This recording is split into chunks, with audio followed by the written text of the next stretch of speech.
Hello दोस्तों, नमस्कार। कैसे हैं? उम्मीद करते हैं बहुत ही बढ़िया होंगे। तो आज अपन लोग पढ़ने वाले हैं क्लास 12th का जो बुक है, दिगंत भाग 2। और उसका जो गद्य खंड होता है और ऑब्जेक्टिव करने वाले हैं। और पहला चैप्टर है बातचीत, जिसके लेखक हैं बालकृष्ण भट्ट। और एक निबंध है, यह क्या निबंध है। कुल मिला के इसमें हम बात करेंगे सारा ऑब्जेक्टिव क्वेश्चन का, और जो जो एग्जाम में पूछा जाएगा वो वाला क्वेश्चन करने वाले हैं। तो फटाफट सेशन को क्या करें, अपने दोस्तों के साथ, मित्रों के साथ शेयर करें। चलो, बिना देरी किए बढ़ते हैं क्वेश्चन की ओर। तो आपका पहला क्वेश्चन है, पहला क्वेश्चन पे चलते हैं। पहला क्वेश्चन आ गया, बातचीत शीर्षक निबंध के अनुसार रस का समुद्र किनकी बातचीत में उमर उमरा चला आता है। जल्दी फटाफट इसका आंसर बताओ। बातचीत शीर्षक निबंध के अनुसार रस का समुद्र किनकी बातचीत में उमड़ चला आता है। मतलब बातचीत करते तो बहुत ही एकदम रस भरा बातचीत करते हैं। ऐसा किसके बातचीत में हो सकता है? कहता है हम दो सहेलियों के बीच। ऑप्शन ए है। ऑप्शन बी है दो पुरुषों के बीच। ऑप्शन सी दो बच्चों के बीच। और ऑप्शन डी है दो मूर्खी की बातचीत में। बताओ सबसे अच्छा किसके बात में रस होता है। तो हम बात करेंगे ऑप्शन नंबर ए। आओ करते हैं अभी question. Option number A is correct. बताओ ऑप्शन ए क्या होगा? बिल्कुल करेक्ट होगा, कह सकते हैं। ऑप्शन नंबर ए, दो दो हम सहेलियों के बातचीत से क्या होता है, रस का समुद्र उमर आता है। उमर आता है। चलो इसको गोला करते हैं। Option number A is correct. Option number A is correct. Pencil कहाँ चल रहा है भाई? पेंसिल नहीं चल रहा है। चलो option number A is correct. Option number A is correct. चलो आगे बढ़ते हैं क्वेश्चन नंबर 2 पे। कह रहा बालकृष्ण भट्ट का जन्म कब हुआ था। बालकृष्ण भट्ट का जन्म कब हुआ था। बालकृष्ण भट्ट का जन्म कब हुआ था। तो यहाँ है ऑप्शन नंबर ए, 23 जून 1843। फिर है 23 जून 1844। 23 जून 1845। 23 जून 1846। बताओ क्या होगा? Option number B is correct. B for Balu Balu, ठीक है। Option number B is correct. 23 जून 1844 में इनका जन्म हुआ था। इनका जन्म हुआ था। चलो क्वेश्चन नंबर आगे बढ़ते हैं, क्वेश्चन नंबर 3 पे। चलो आगे यहाँ पे बालकृष्ण भट्ट का निवास स्थान पूछ रहा है, कहाँ पे? समस्तीपुर बिहार, पटना बिहार, वाराणसी उत्तर प्रदेश, इलाहाबाद उत्तर प्रदेश। बताओ क्या होगा? D D for Devsena. Very good, D for Devsena. D for Devsena. Option number D is correct, Devsena है। तो पूछेगा इसका, बताओ जन्म स्थान कहाँ पे है। तो इलाहाबाद उत्तर प्रदेश। जन्म कब हुआ था? 23 जून 1844 में। चलो बात करते फिर आगे। क्वेश्चन नंबर 4 करते हैं। बालकृष्ण भट्ट ने मोटा मोटी कुल कितने निबंध लिखे थे। ये बहुत ही इंपॉर्टेंट क्वेश्चन है। बालकृष्ण भट्ट ने मोटा मोटी कुल कितने निबंध लिखे थे। तो कुल मिला के बात करें, कुल कितने, कुल मिला करके यह 1000 निबंध लिखे थे भाई। 1000, यह भी क्वेश्चन इंपॉर्टेंट है। मेरे साथ बोलो, बालकृष्ण भट्ट ने मोटा मोटी कुल कितने निबंध लिखे? 1000। चलो आगे बढ़ते हैं, क्वेश्चन नंबर 5 पे बढ़ते हैं। चलो क्वेश्चन नंबर 5। बालकृष्ण भट्ट किस काल के रचनाकार हैं? यह क्वेश्चन 18 में पूछा गया है। बालकृष्ण भट्ट किस काल के रचनाकार हैं? आदि काल, भक्ति काल, रीति काल, आधुनिक काल। तो भाई D for Devsena. Option number D is correct होगा आपका, आधुनिक काल।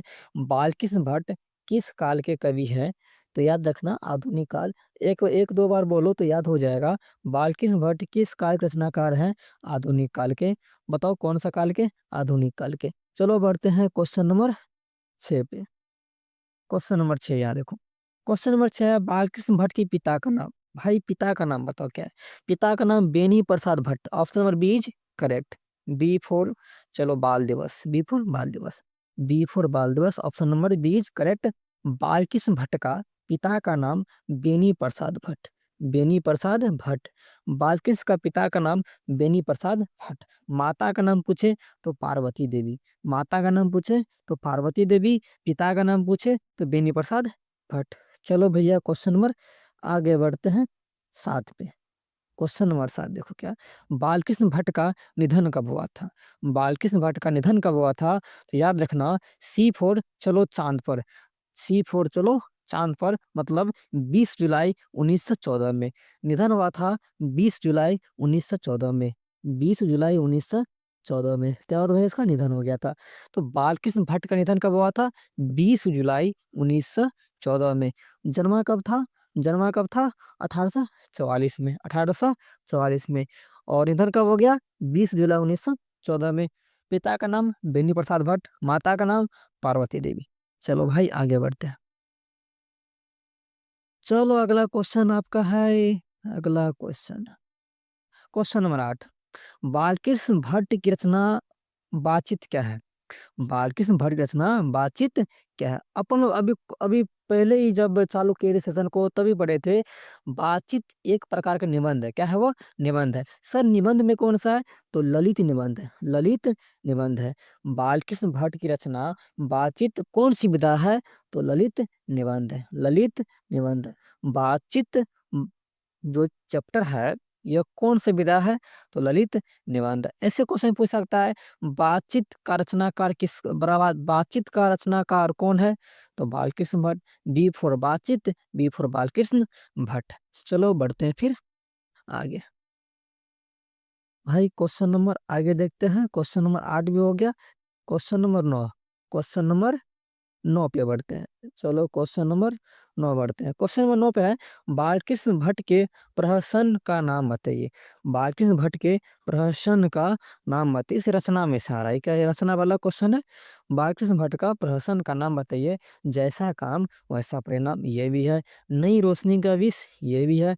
आचार विडंबन ये भी है। तो मतलब भाई ऑप्शन नंबर डी दे रहा है तीनों। तो होगा करेक्ट। क्या होगा बताओ? तीनों। ये तीनों ही इसका है प्रहसन है। प्रहसन है, याद रखना। चलो भाई बढ़ते हैं फिर आगे बढ़ते हैं। Question number 10। क्वेश्चन नंबर 10 देखते हैं। वाक शक्ति के अनेक फायदों में से दो फायदा का नाम बताओ। बकबक एवं भाषण ना। घ्राण एवं सृष्टि ये भी नहीं है। श्रावण एवं स्पर्श ये भी नहीं है। स्पीच वक्तृता और बातचीत ये दो फायदा होता है। स्पीच वक्तृता और बातचीत। अगर वाक शक्ति है ना, सबसे इनका दो फायदा, सबसे दो फायदा यही है कि स्पीच वक्तृता एवं बातचीत करने का तरीका सीख जाता है। ठीक, ये हो गया दो फायदों में से। Option number D is correct. Devsena, D for Devsena. चलो भाई बढ़ते हैं अपन आगे। क्वेश्चन नंबर 11 देखते हैं। दमयंती स्वयंवर किस लेखक की रचना है? दमयंती स्वयंवर किस लेखक की रचना है? दमयंती स्वयंवर किस लेखक की रचना है? याद रखना, बालकृष्ण भट्ट। बालकृष्ण भट्ट। दमयंती स्वयंवर किस लेखक की रचना है? बालकृष्ण भट्ट।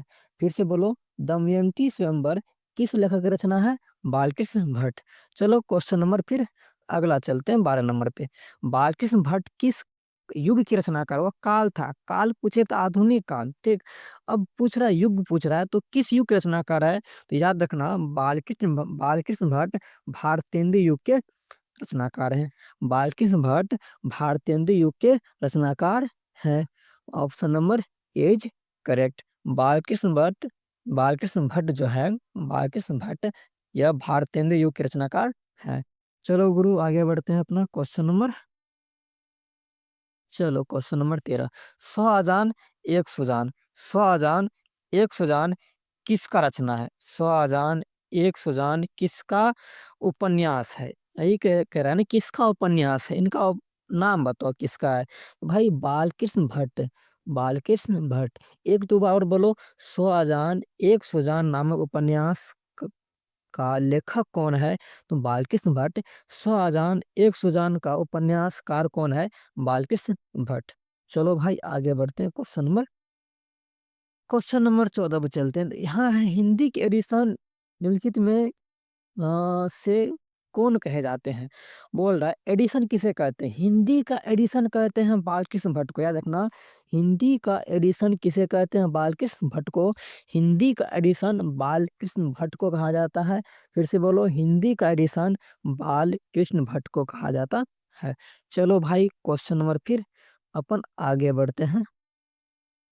चलो 15 नंबर, बालकृष्ण भट्ट की रचना में से कौन है? मतलब इसमें बोल रहा है कि बालकृष्ण भट्ट कौन सा रचना किया है? ऑप्शन देखो, बातचीत, जूठन, रोज, प्रगति और समाज। भाई ये तीनों में से एक नंबर जो दिख रहा है आपको, यही होगा। बालकृष्ण भट्ट का रचना किया है ये बातचीत। बातचीत किसका है? बालकृष्ण भट्ट का है। चलो भाई आगे बढ़ते हैं क्वेश्चन नंबर 16 पे। 16, बातचीत के जरिए भाव बनकर क्या बाहर निकल जाता है? बातचीत के जरिए भाव बन के क्या बाहर निकल जाता है? ईर्ष्या, द्वेष, मवाद एवं धुआं। तो मवाद एवं धुआं क्या होता है? ये निकल जाता है बातचीत करते करते कैसे, क्या निकल जाता है? मवाद और धुआं। चलो क्वेश्चन नंबर अगला, बालकृष्ण भट्ट की माता का नाम? पार्वती देवी, पहले से बोल रहे थे। बालकृष्ण भट्ट का माता का नाम पार्वती देवी, पिता का नाम बेनी प्रसाद भट्ट। चलो फिर क्वेश्चन नंबर आगे, 18, निबंध लेखन की दृष्टि से भारतेंदु युग कैसा था? निबंध निबंध जो लेखन होता है उसके दृष्टिकोण से पूछ रहा है, भारतेंदु युग कैसा था? तो उर्वर था, उपजाऊ था। होता है ना, उर्वर मतलब क्या था? उपजाऊ, मतलब बहुत ही बढ़िया था। Option number is correct. चलो अगला क्वेश्चन देखो, क्या क्वेश्चन 19 बोल रहा है, बालकृष्ण भट्ट ने किस पत्रिका का संपादन किया? हिंदी प्रदीप। ये क्वेश्चन बहुत ही इंपॉर्टेंट है कि बालकृष्ण भट्ट ने किस पत्रिका का संपादन किया? हिंदी प्रदीप। हिंदी प्रदीप।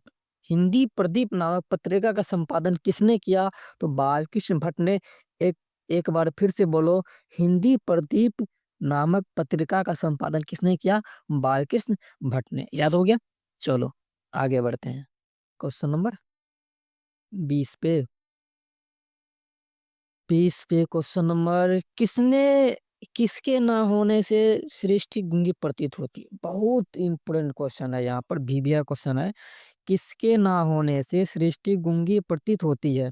श्रवण शक्ति, सुनने वाला शक्ति? अरे भाई नहीं होगा। वाक शक्ति? हाँ वाक शक्ति।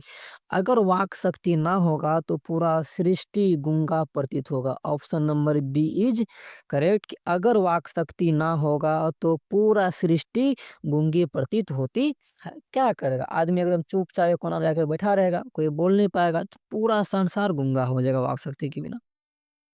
चलो क्वेश्चन नंबर 21 पे चलते हैं। अब क्वेश्चन नंबर 21 पे चलते हैं। नाटक के प्रारंभ में होने वाले मंगल पाठ को क्या कहा जाता है? यह भी क्वेश्चन भीबिया क्वेश्चन आया है कि नाटक के प्रारंभ में होने वाले मंगल पाठ को हम नांदी पाठ कहते हैं। नांदी पाठ कहते हैं। ऑप्शन नंबर बीज करेक्ट। ये है भीबिया क्वेश्चन है, नाटक के प्रारंभ में होने वाले मंगल पाठ को क्या कहते हैं? नांदी पाठ कहते हैं। कभी कभी नंदी पाठ भी लिखा होता है। ऑप्शन नंबर बीज करेक्ट। चलो क्वेश्चन नंबर आगे बढ़ते हैं। एडिशन के अनुसार, अच्छे से पहले वाला हुआ है का? इससे पहले वाला हाँ हो गया है। आगे चलते हैं। एडिशन के अनुसार यहाँ असल होगा, ठीक है। असल बातचीत कितने लोगों के बीच हो सकती है? एडिशन के अनुसार असल बातचीत केवल दो व्यक्तियों के बीच हो सकती है। ऑप्शन नंबर एज करेक्ट। यह क्वेश्चन भी आई है कि एडिशन के मत के अनुसार कितने व्यक्तियों के बीच असल बातचीत हो सकता है, या पूछेगा एडिशन के अनुसार असल बातचीत कितने लोगों के बीच हो सकती है? केवल दो व्यक्ति के बीच। दो व्यक्ति के बीच ही एक बढ़िया बात होता है और दिल की गहराइयों वाला भी बात निकल जाता है। केवल दो व्यक्तियों के बीच ही ऐसा संभव है। किसने कहा था? एडिसन ने कहा था। चलो आगे क्वेश्चन नंबर 23, संवाद में सबसे महत्वपूर्ण क्या है? संवाद में मतलब जब हम बातचीत करते हैं उसमें सबसे महत्वपूर्ण क्या है? तर्क, जिज्ञासा, आत्मीयता या प्रभावपूर्ण भाषा? तो बात करें हम कि जब तो हम दो व्यक्ति बातचीत करते हैं उसमें सबसे इम्पोर्टेंट लगता है आत्मीयता, ध्यान से उस चीज को सुनना, ध्यान से उस चीज को सुनना, वही होता आत्मीयता। तो हम बात करें संवाद में सबसे महत्वपूर्ण क्या है, तो आत्मीयता है। आत्मीयता, option number C is correct. चलो चांद के उस पार, C4, चलो चांद के उस पार। चलो आगे बढ़ते हैं, क्वेश्चन नंबर आपका है 24। बातचीत के माध्यम से बालकृष्ण भट्ट क्या बतलाना चाहते हैं, बताओ। कुछ नहीं भाई, सिंपल सा, बातचीत के माध्यम से बालकृष्ण बताना बतलाना क्या चाहते हैं, बातचीत का शैली। Option number A is correct. आओ बनते हैं बिहार टॉपर, आओ बनते हैं बिहार टॉपर, A4। तो बातचीत के माध्यम से बालकृष्ण भट्ट क्या बतलाना चाहते हैं, बातचीत की शैली। Option number A is correct. आओ बनते हैं बिहार टॉपर। चलो आगे बढ़ते हैं, क्वेश्चन नंबर 25। 25, संयोगिता स्वयंवर रचनाकार कौन है। देखो, संयोगिता स्वयंवर का रचनाकार कौन है, श्रीनिवास। कौन है, श्रीनिवास। ऑप्शन नंबर बताओ, सी इज करेक्ट। संयोगिता स्वयंवर का रचनाकार श्रीनिवास हैं, श्रीनिवास दास हैं। चलो आगे बढ़ते हैं, क्वेश्चन नंबर आगे, अगला 26 पे, मनुष्य की बातचीत का उत्तम तरीका क्या है। मनुष्य की बातचीत का उत्तम तरीका क्या हो सकता है, बताओ। मनुष्य की बातचीत का उत्तम तरीका क्या है, विद्वतापूर्ण बात करना, तर्कपूर्ण बात करना, भीड़ से बात करना, अवाक होकर अपने से बात करना। अगर किताब आप लोग पढ़े होंगे तो लास्ट में कहता है कि बातचीत का सबसे बढ़िया तरीका है कि खुद से बात करें। खुद से मतलब अपने अपने आप से बात करो, वही बातचीत का सबसे उत्तम तरीका है। ठीक, तो सब बातचीत का सबसे उत्तम तरीका क्या है, अवाक होकर अपने से बात करना। अवाक होकर अपने से बात करना मनुष्य की बातचीत का सबसे उत्तम तरीका है। चलो, अकेले में बात करना, खुद से बात करना। क्वेश्चन नंबर अगला 27, रॉबिन है ना, रॉबिसन, रॉबिन यहाँ भाई गलत लिखा गया, ठीक है, रॉबिसन लिखा गया, क्रूसो जगह। चलो रॉबिन होगा यहाँ पे, रॉबिनसन, ठीक, रॉबिन सन क्रूसो, ठीक है। रॉबिनसन क्रूसो ने 16 वर्ष के उपरांत किसके मुख से बात सुनी थी, ठीक, फ्राइडे, वो फ्राइडे, नाम है किसी का फ्राइडे। तो रॉबिन क्रूसो, यहाँ रॉबिन होगा, रॉबिन क्रूसो ने 16 वर्ष के उपरांत किसके मुख से बात सुनी थी, तो फ्राइडे के मुख से बात सुनी थी। फ्राइडे के मुख से बात सुनी थी। संडे होगा नहीं, एडिशन होगा नहीं, स्टील होगा नहीं। तो यह भी क्वेश्चन बहुत इंपॉर्टेंट है कि रॉबिन क्रूसो ने, यहाँ रॉबिन होगा लिखा गया, मिस्टेक से गलती टाइपिंग हो गया। तो रॉबिन क्रूसो ने 16 वर्ष के उपरांत किसके मुख से बात सुनी थी, फ्राइडे के मुख से। फिर से बोलो एक बार, रॉबिन क्रूसो ने 16 वर्ष के उपरांत किसके मुख से एक बात सुनी थी, फ्राइडे के मुख से एक बात सुनी थी। Option number A is correct. चलो बताओ, A4 क्या होता है, A4 होता है, आओ बनते हैं बिहार टॉपर। चलो भाई आगे बढ़ते हैं, क्वेश्चन नंबर बताओ 28 पे, आर्ट ऑफ कन्वर्सेशन कहाँ के लोगों में सर्वाधिक प्रचलित है।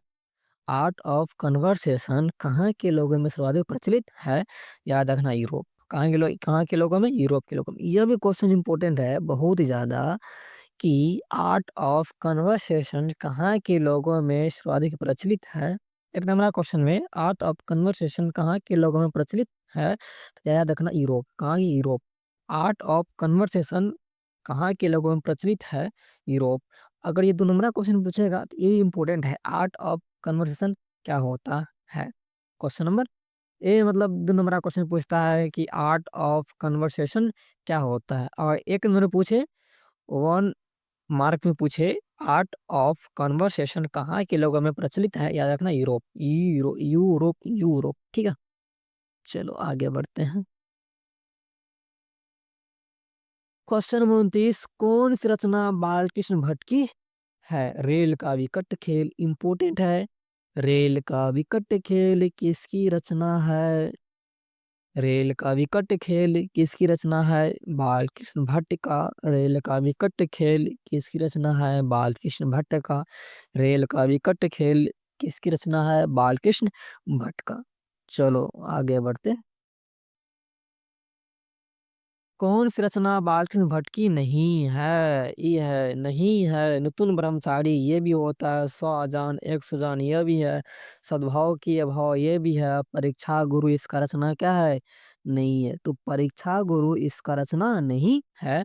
तो कौन सी रचना बालकृष्ण भट्ट की है? तो याद रखना है, में याद रखना है नतुन ब्रह्मचारी, सौ अजान एक सुजान, सद्भाव की अभाव। अगर नहीं की बात पूछ रहा है तो परीक्षा गुरु इसका रचना क्या है? नहीं है। तो परीक्षा गुरु इसकी रचना नहीं है, तो नहीं है। चलो बात करते फिर आगे। क्वेश्चन नंबर 31, रॉबिन क्रूसो, ये यहाँ यहाँ से ही लिखा है, ठीक है। Robinson, Robinson, Robinson Crusoe, Robinson Crusoe को कब तक मनुष्य का मुख देखने को नहीं मिला था? भाई 16 वर्ष तक। 16 वर्ष तक यह मनुष्य का मुख तक नहीं देखा था, उसके मुंह से एक बात भी नहीं सुना था। और 16 वर्ष के उपरांत फ्राइडे के मुख से बात सुना था। फ्राइडे के मुख से बात सुना था 16 वर्ष के उपरांत। चलो बात करते हैं। रॉबिन क्रूसो को कब तक मनुष्य का मुख देखने को नहीं मिला? 16 वर्ष। फिर से बोलो, रॉबिन क्रूसो को कब तक मनुष्य का मुख देखने को नहीं मिला? 16 वर्ष। चलो गुरु आगे बढ़ते हैं। क्वेश्चन नंबर 32, बातचीत से मन किस प्रकार हो जाता है? भाई बातचीत करते हैं तो हल्का होता है, क्या होता है? हल्का होता है, स्वच्छ होता है। सी फॉर चलो चांद के पार।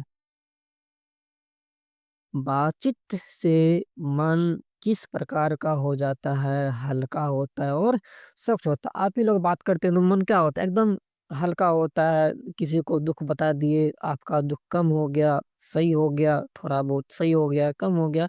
तो बातचीत से मन क्या होता है? हल्का और स्वच्छ होता है। इंपोर्टेंट क्वेश्चन है। बातचीत से मन किस प्रकार हो जाता है? तो याद रखना, हल्का और स्वच्छ हो जाता है। चलो क्वेश्चन नंबर फिर आगे बढ़ते हैं। 33, बोलने से मनुष्य के रूप का साक्षात्कार होता है। बोलने से मनुष्य के रूप का साक्षात्कार होता है, किसने कहा था? बेन जॉनसन ने कहा था। याद रखना कि बोलने से ही मनुष्य के रूप का साक्षात्कार होता है, यह बेन जॉनसन ने कहा था। बोलने से ही मनुष्य के रूप का साक्षात्कार होता है, बेन जॉनसन ने कहा था। और असल बातचीत दो व्यक्तियों के बीच में होता है, ये एडिसन ने कहा था। असल बातचीत दो व्यक्तियों के बीच होता है, एडिसन ने कहा था। और बोलने से मनुष्य के रूप का साक्षात्कार होता है, यह बेन जॉनसन ने कहा था। याद रखना है। चलो आगे बढ़ते हैं। क्वेश्चन नंबर 34, कौन सी रचना बालकृष्ण भट्ट द्वारा रचित नहीं है? कौन सी रचना बालकृष्ण भट्ट द्वारा रचित नहीं है? मेघदूतम। मेघदूतम इसका रचना क्या है? नहीं है। मेघदूतम इसकी रचना नहीं है। मेघदूतम इसकी रचना नहीं है। नहीं है, नहीं है। कौन सी रचना बालकृष्ण भट्ट की नहीं है? तो मेघदूतम नहीं है। पद्मावती भी है, वेणी संहार भी है, और मेघनाथ वध भी है। तो तीनों रचना इसकी है, लेकिन मेघदूतम इसकी रचना नहीं है। चलो क्वेश्चन नंबर 35।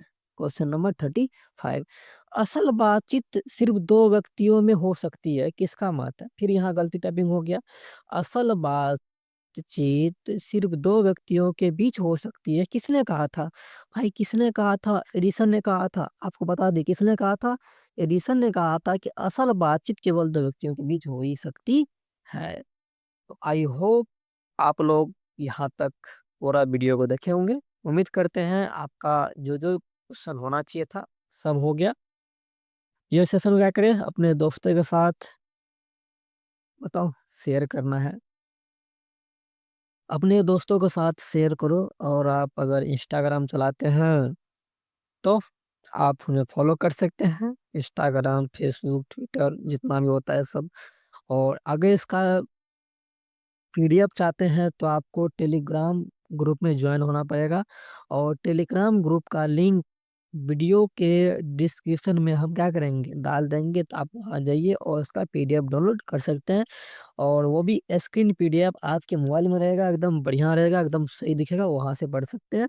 और जो वो होता है प्रिंटिंग वाला पेज होता है, उसका भी पीडीएफ का ग्रुप में हम डाल देंगे, तो वहाँ जाकर आप डाउनलोड कर सकते हैं और फिर लिख सकते हैं, या वीडियो को एक दो बार देख सकते हैं तो एकदम स्पीड को बढ़ा करके तो सारा क्वेश्चन आपका सारा का सारा बन जाएगा। तो मिलते हैं अपन अगले क्लास में।